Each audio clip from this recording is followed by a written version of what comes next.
YouTube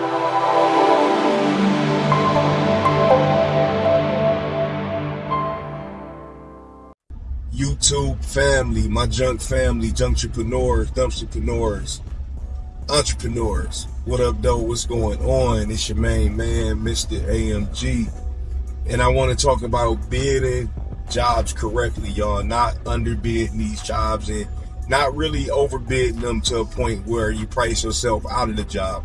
I want to talk about bidding these jobs correctly. This is still fresh waters for me, y'all. I can bid some jobs. All right, I had my biggest job during my junk journey so far, which was in my previous video. That was 6 loads.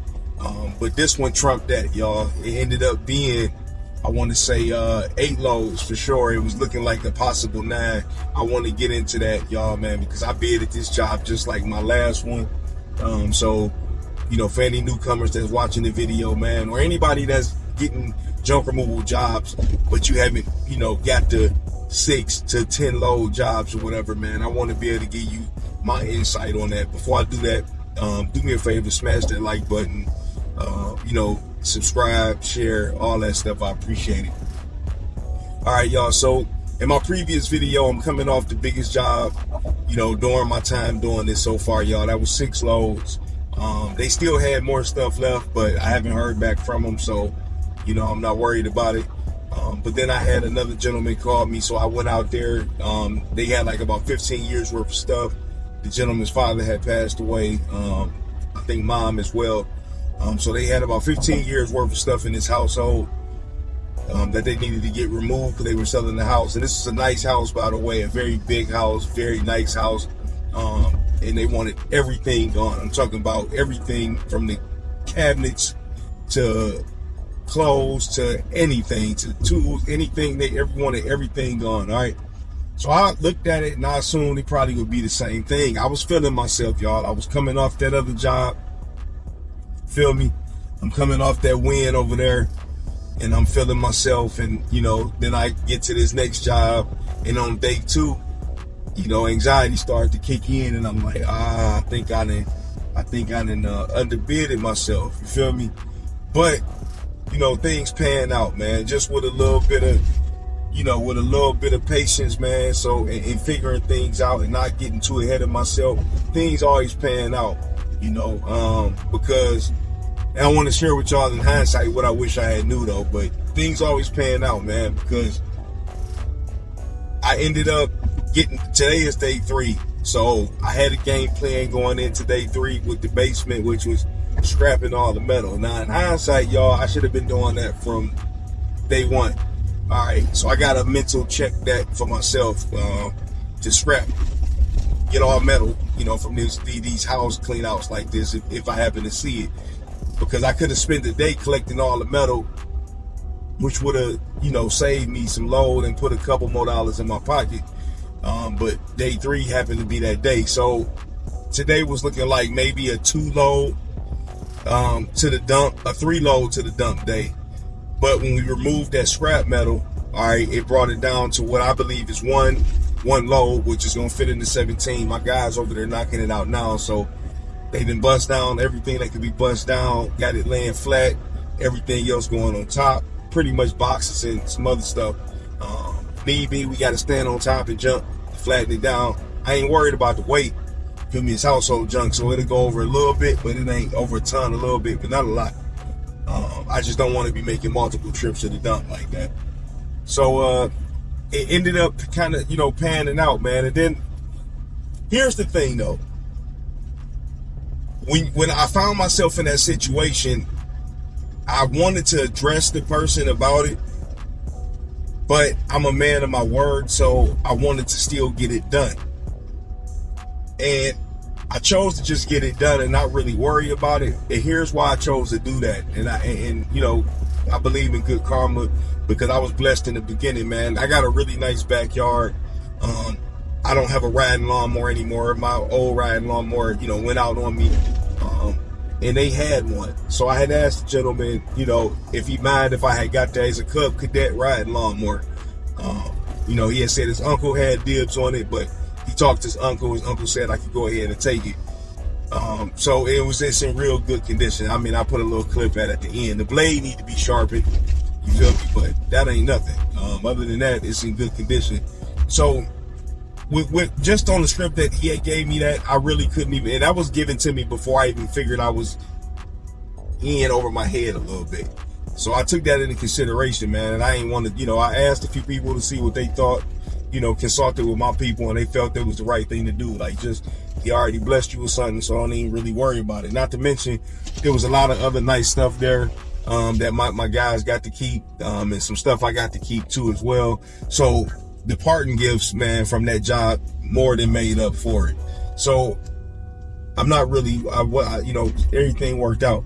So I say this to say that if you find yourself cleaning out a house and you do find you some nice stuff, or you see some stuff that you can scrap and make some extra money on the side, and you in over your head, think about the stuff that you salvaging from that clean out before you go knocking on the door and asking for more money. I mean, to each his own, but that's just how I am, man. I mean, I had to look at it from the simple fact that, hey, I got this from here, and it more than made up for it. You feel me? It more than made up for it, man. So things worked out. But going forward, y'all, I will be collecting all scrap metals first.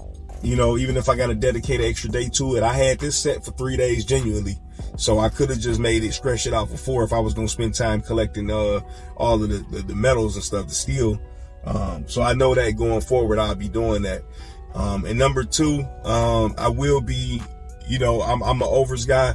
So even if I feel like it's a 6 load thing, I'm going to price it at 6-7 loads. And, if it don't be that, then cool. I don't want to set myself in stone again with this is what it's going to be and I'm going to get it done. Because you got to keep in mind, even if you get it done, who's going to do it? So you're going to be losing money at some point, because you're going to have to pay laborers to do it. So that's money out of your pocket, or unless you're going to spend your time doing it. That's your time, and time is like money too. So either way it go, you want to make sure you pricing these jobs right, man. But when you go in there, look at the things you can salvage. Look at the things that you can take to the scrap yard, and you can lighten the load that way. But again, don't underbid yourself. At the end of the day, don't underbid yourself, man, because if you do, you're basically working for free, man, in my opinion, and that's not the goal, y'all, man. So make sure you are not underbidding like I did on this job, man. But I'm in this, it's a learning curve, y'all. You feel me? This is the first time I had this many loads since I started doing this with both jobs combined. And not to mention, y'all, I went and priced another house. I gave another estimate, man, for another house. We talking this will be the 3rd one, y'all. This house right here in that 3rd one, I'm probably going to have to readjust my estimate, y'all, man, because it's the same thing. It's pretty much the same thing, man. But I know how to go about it, if I win that bid. And I ain't gonna say if, I'm gonna say when I win that bid. So I'm gonna let y'all know how that one go. I wish I could have showed y'all everything that was going on, what we was doing, man. But again, I ain't got a head camera yet. So, eventually I'm gonna invest in one. But, for the most part, y'all, it's no cap over this way, man. I'm out here getting to it, man, as you should. You feel me? And I make mistakes, man.